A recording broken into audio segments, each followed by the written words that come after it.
राज्य दृष्टिमा देशभित्र दूरी हुँदैन। नमस्कार, म धीरज बस्नेत। समाचारको गर्भमा विवरण मात्र होइन, कारण र निवारणको बाटो पनि हुन्छ। पर्दामा देखिने र छेकिने खोजीको खबर उद्घाटन गर्न तम तयार बाइलाइन।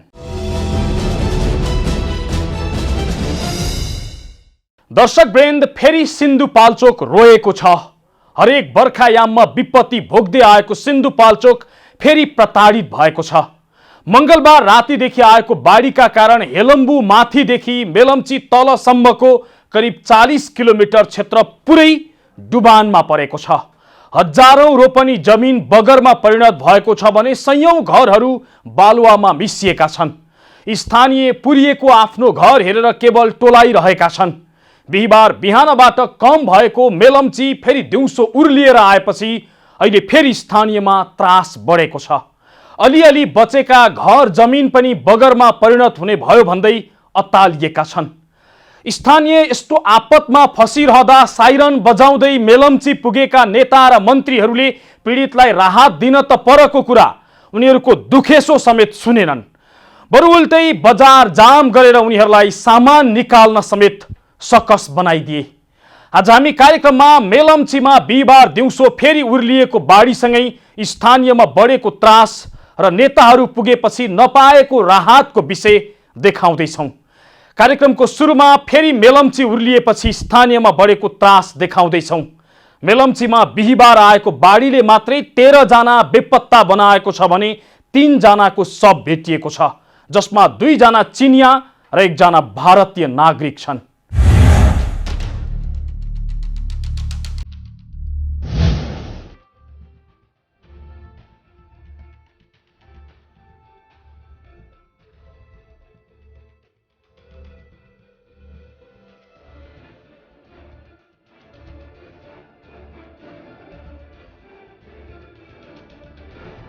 मंगलबार साँझबाट परेको पानीका कारण अस्तव्यस्त बनेको सिन्धुपाल्चोकको मेलम्ची क्षेत्र बुधबार पनि अस्तव्यस्त रह्यो। बुधबार बिहान केही बेर पानीको बहाव घटेपछि स्थानीयहरू आफ्नो घरमा रहेको सामानहरू निकाल्न गएका थिए। तर केहीले सामान निकाल्न पाए त केहीले सामान निकाल्न पाएनन्। दिउँसो पुनः सिमसिमे पानी परेपछि नदीमा पानीको बहाव घटेको छैन, जसका कारण बुधबार पनि उक्त क्षेत्र दिनभर तनावपूर्ण रह्यो। स्थानीयहरू आफ्नो घरमा सामान लिन जाँदै थिए, तर पुनः नदीमा पानीको बहाव बढेपछि स्थानीयहरूको भागाभाग मचिएको थियो। खोलामा पानीको बहाव घटेपछि सुरक्षाकर्मीले स्थानीयको घरभित्र रहेका सामानहरू निकाल्नका लागि प्रयास गरिराखेका थिए र केही सामानहरू निकालिएको पनि छ। तर फेरि पनि मेलम्ची खोला बढेर आएको भन्ने जानकारी पाएपछि अहिले सुरक्षाकर्मीहरूले स्थानीयको घरबाट निकालिराखेको सामानको जुन क्रम थियो त्यसलाई रोकेका छन् र सतर्क हुन स्थानीयलाई अपिल गरेका छन्। फेरि पनि मेलम्ची खोला बढेर आएको सूचना हामीले पाएका छौँ र सँगै चनौटेबाट 2 जनाको शव समेत बगेको, 2 जना व्यक्ति बगेको भन्ने कुरा हामीले जानकारी पाएका छौँ। यद्यपि यसको आधिकारिक पुष्टि हुन सकेको छैन। दर्शकबिन, फेरि पनि मेलम्चीमा बाढी उर्लेर आएको छ र स्थानीयहरूको भागाभाग चलिराखेको छ। यतिखेर मेलम्ची खोलामा बाढीको बहाव फेरि पनि बढेको छ र माथिबाट फेरि पनि मंगलबार राति जस्तै ठुलो बाढी आउन सक्ने चेतावनी दिएको छ र सुरक्षाकर्मीहरूले स्थानीयलाई तुरुन्त घर खाली गर्न र यो क्षेत्रबाट हट्नका लागि अपिल गरेका छन् र स्थानीयहरूको यतिखेर भागाभाग चलिराखेको छ। जो आफ्नो घरको सामान निकाल्नका लागि आफ्नो घर क्षेत्रमा आएका थिए, उनीहरू फेरि पनि बाढीको बहाव माथिबाट बढेपछि यतिखेर भागाभाग चलिराखेको छ।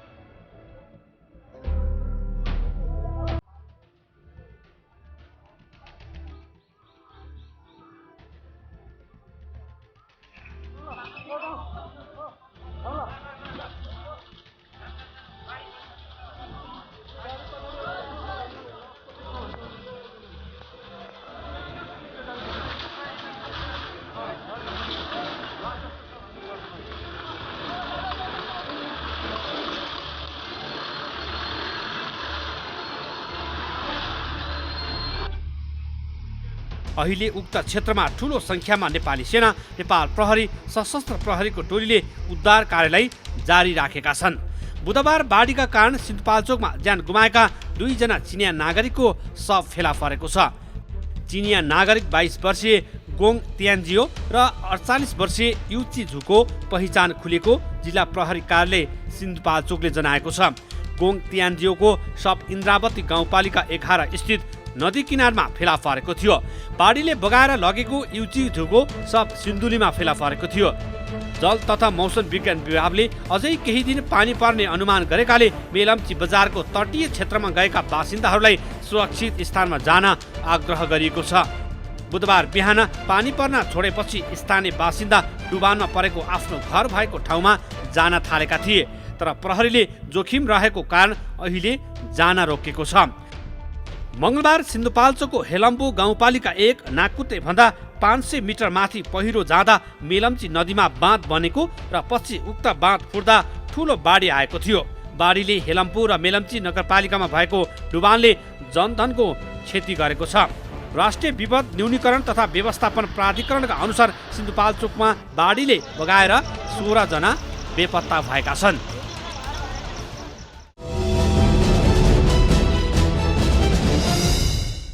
हो, मेलम्चीमा फेरि पनि त्रास बढेको छ र स्थानीयका घरहरू बगरमा परिणत भएका छन्। कयौं जमिन बालुवामा मिसिएका छन्।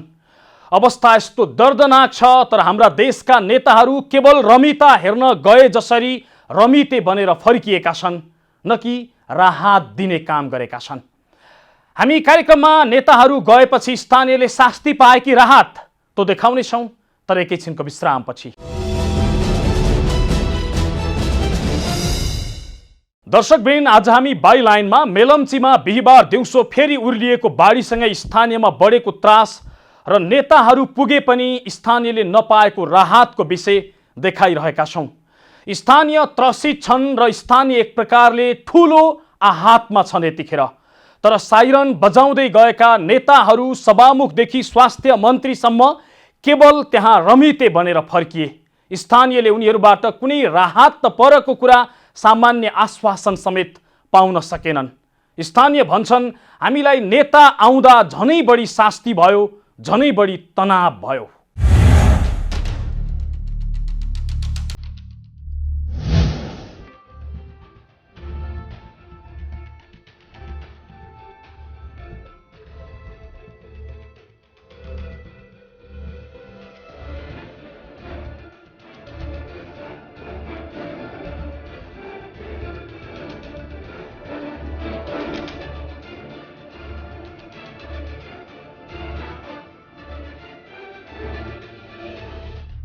मंगलबार राति मेलम्ची र याङ्री खोलामा गएको विनाशकारी बाढीका कारण मेलम्ची बजार पूर्ण रूपमा बगरमा परिणत भएको छ। खोला छेउका करिब 3 दर्जन घरमा पूर्ण क्षति भयो भने करिब 100 घर प्रभावित भए। पक्की घरका 3 तला माथिसम्म नदीले बगाएर ल्याएको लेदो भरिएको छ।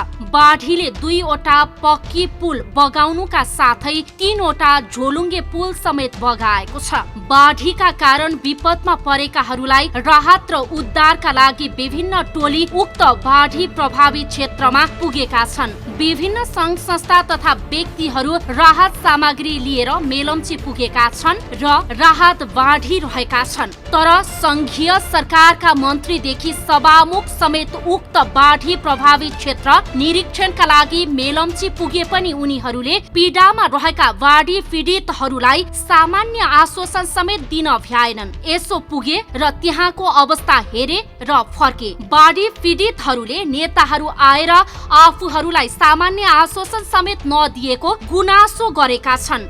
अरु चाहिँ खासै केही भएन। अरु खासै भएन। अहिले पनि तपाईँ केही भएको छैन। अहिले पनि त म्याम केही चाहने भने गर्न सकिन्छ नि त। यो नेताहरूलाई पनि कल गरेर यसो खोलाको धाप कसरी चेन्ज गर्ने के गर्ने भन्ने विकल्प खोज्नु पर्यो नि त। अब आउने घुमेर हेलिकप्टर घुमेर गएर त विकल्प भेटिँदैन नि। नेता आएर मेरो विचार चाहिँ नेता आएर उल्टै यहाँ चाहिँ अब झन् अड्किने जे काम गरेर त्यो काम झन् रोकिने चाहिँ भएको छ। किनभने नेताहरू आएपछि पुलिसहरू आयो, आर्मी आयो, झन् गाड ट्राफिकहरू जाम भयो। त्यो कारणले चाहिँ के भयो भने जस्तो तल डुबिरहेको ठाउँमा चाहिँ सामान लिन जान पाएन। यही तपाईँको आधी घन्टा जति त उनीहरूले इन्टरभ्यू लिएरै बसे। त्यो मलाई चाहिँ त्यही लाग्यो उनीहरू झन् चाहिँ यहाँ अप्ठ्यारो चाहिँ भयो जस्तो लाग्छ मलाई। जस्तो जे भयो नेता आए अलिकति आश्वासन दिए राहत दिए जस्तो भएन। त्यस्तो रात त्यस्तो त केही मलाई त्यस्तो राम्रो चाहिँ लागेन मलाई चाहिँ। हाम्रो त अब पसल भयो नि त्यही हो। पसल गयो कहाँनिर के पसल थियो? तल मसला पसल थियो। ए अनि नेताहरू आएर के भनेर गए त तपाईँहरू जो पीडित नेताहरू एकछिनको लागि त्यही हो अब यहाँ आएको छु देखाउनलाई आयो होइन, खासै केही गर्न चाहिँ होइन। भोट पाउन अब यहाँनिर यो मन्त्री आए यस्तो गर्यो भन्ने मात्र हो। यहाँ नेताहरू आए अगाडि पछाडि गाड राखे अनि उनीहरू सरासर गयो त्यहाँबाट फर्किसक्यो। तपाईँहरूको कथा व्यथा सोधेनन् केही भनेन? केही भनेनन्, जानु सर्व सक्यो हाम्रो सरासर आए बाटो लाग्यो। जस्तो उनीहरू आउँदा अलिकति भयो नि राहत फिल भएको जस्तो भयो नि तपाईँहरूलाई? मान्छे आएको चाहिँ लाग्यो जस्तो जे भए पनि एउटा आड भरोसा हुन्छ कि जस्तो?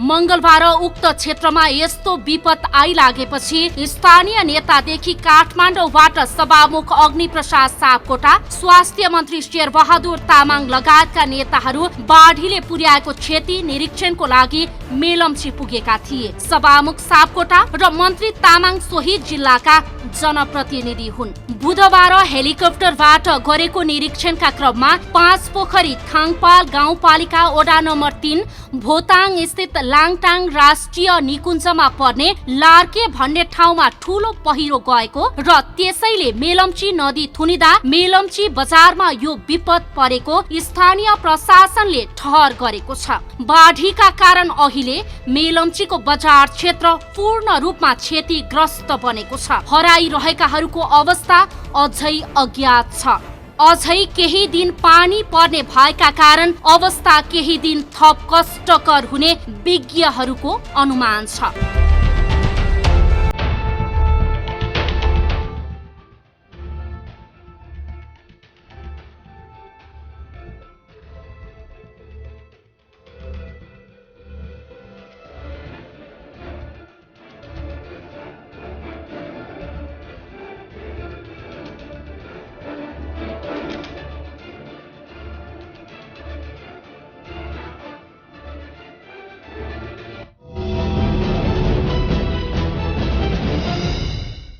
दर्शक वृन्द, आज हामी बाइलाइनमा मेलम्चीमा उर्लिएको बाढीसँगै स्थानीयमा बढेको त्रास र नेताहरू पुगे पनि नपाएको राहतको विषय देखाइरहेका छौं।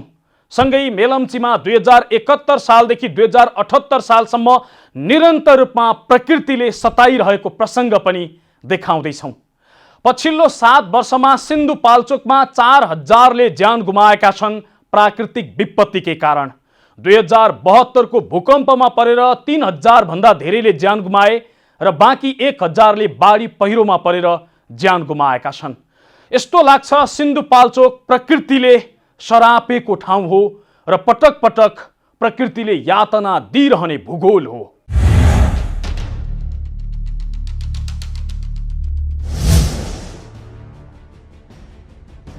नेपालीलाई प्रकृतिले आधा ठग्छ आधा राजनीतिले भनिन्छ, तर सिन्धुपाल्चोकलाई सबैभन्दा धेरै प्रकृतिले नै ठगिरहेको छ। 2071 साल यता कुनै त्यस्तो वर्ष छैन जुन वर्ष सिन्धुपाल्चोकले प्राकृतिक विपत्तिका कारण क्षति नबेहोरेको होस्। विक्रम सम्वत 2071 साल यता मात्रै सिन्धुपाल्चोकमा बाढी, पहिरो र भूकम्पमा परेर करिब 4000 जनाले ज्यान गुमाएका छन्। 10,000 अङ्गभङ्ग भएका छन्, 100औं बेपत्ता छन्। लगातार आएका ठूला प्राकृतिक विपत्तिका कारण हरेक वर्ष मानवीय र भौतिक क्षति बेहोरिरहेको छ। कमजोर भूबनोट र नदी किनारामा केन्द्रित अव्यवस्थित बसोबासका कारण सिन्धुपाल्चोकमा वर्षेनी आउने प्राकृतिक विपत्तिबाट ठूलो क्षति सहँदै आएको छ। 2071 देखि 2078 सम्म कहिले कहिले आयो ठूलो प्राकृतिक विपत्ति। 2071 साउन 17 गते खसेको जुरे पहिरो, 145 जनाको मृत्यु, घर, विद्युत गृह, विद्यालय, रिसोर्ट, निजी व्यापारिक फर्म समेत 153 घर पूर्ण रूपमा क्षति पुग्यो। 2072 वैशाख 12, 13 र 29 गतेको विनाशकारी भूकम्प, 3571 जनाको मृत्यु, 1565 जना घाइते, 8 जना बेपत्ता, 78,537 घर पूर्ण रूपमा क्षति। 2073 असार 21 गते आएको भोटेकोसी बाढी। लिपिङ बजारका 30 घर बगाएको, तातोपानी नयाँ बस्तीका 30 घरमा क्षति, अरनीको राजमार्ग बन्द। 2074 साउन 8 गते राति खसेको पहिरो। लार्सा पुल बगाउँदा भोटेकोसी र तातोपानीको सम्पर्क विच्छेद, अरनीको राजमार्ग अवरुद्ध। 2075 भदौ 2 गते राति साँधी खोलामा आएको पहिरो। पक्की पुल बगाएको, 22 घरमा लेदो पसेको, 12 घर जोखिममा परेको। 2077 असार 24 गते राति जम्बू बजारमा पहिरो। 12 नगरपालिका वडा नम्बर 5 को जम्बू बजार पहिरोले पुरिँदा 2 जनाको मृत्यु, 17 जना बेपत्ता, 25 घर बस्न नमिल्ने गरी क्षतिग्रस्त। 12 खाक दलमा बाढी पहिरोले बस्ती पुरिँदा 22 घर क्षतिग्रस्त। भोटेकोसी गाउँपालिकाको बुलकुटे पहिरोमा 1 जनाको मृत्यु, 3 जना बेपत्ता। लार्चामा पहिरोले 13 घर क्षतिग्रस्त भएपछि गाउँ नै विस्थापित। अरनीको राजमार्गका खाकदल र बुलकुटेको 2वटा पक्की पुल क्षतिग्रस्त। लार्चाका विस्थापितलाई तातोपानी स्थित ड्राइपोर्टमा राखिएको। 2077 असार 31 गते राति फुलपिङ गाउँमा खसेको पहिरो। भोटेकोसी गाउँपालिकाको फुलपिङ गाउँमा खसेको पहिरोले पुर्दा एकै परिवारका 5 जनाको मृत्यु, 3 घर पूर्ण रूपमा क्षतिग्रस्त। 2077 साउन 18 गते राति खसेको पहिरो। मेलम्ची नगरपालिकाको मेलम्ची बजार नजिकैको पहिरोमा परि 9 जना मजदुरको मृत्यु। सोही रात बरुवामा घर पुरिएर 2 जनाको मृत्यु। 2077 साउन 22 गते परेको अविरल वर्षा। चौतारा साँगाचो गढी नगरपालिका 2 सेरा फाँटमा 4 घर पुरिएर क्षति। बलेफी कार्तिके सडक अवरुद्ध, 100औं रोपनी धानखेत बगाएको। 2077 साउन 30 बिहान लिदीमा खसेको पहिरो। जुगल गाउँपालिकाको वडा नम्बर 2 गोल्चे स्थित लिदीमा गएको भीषण पहिरोमा 37 घर पुरिएको। पहिरोमा पुरिएर बेपत्ता भएका 39 जनाको मृत्यु। 2078 साल असार 1 गते लगातार आएको वर्षाका कारण मेलम्ची नदीमा आएको बाढीमा परेर 50 जना भन्दा बढी बेपत्ता भएका छन् भने 7 जनाको शव भेटिएको छ। बाढीका कारण चढौटे, लिम्बू, ग्याल्थुम, मेलम्ची, बाहुने पाटी, सिपाघाटसम्मका तटवर्ती क्षेत्रका बस्ती बगाएको छ। मेलम्ची चौतारा सडकको पक्की पुल बगेको छ भने मेलम्ची बजार क्षेत्रका सबै संरचना बगाएको छ।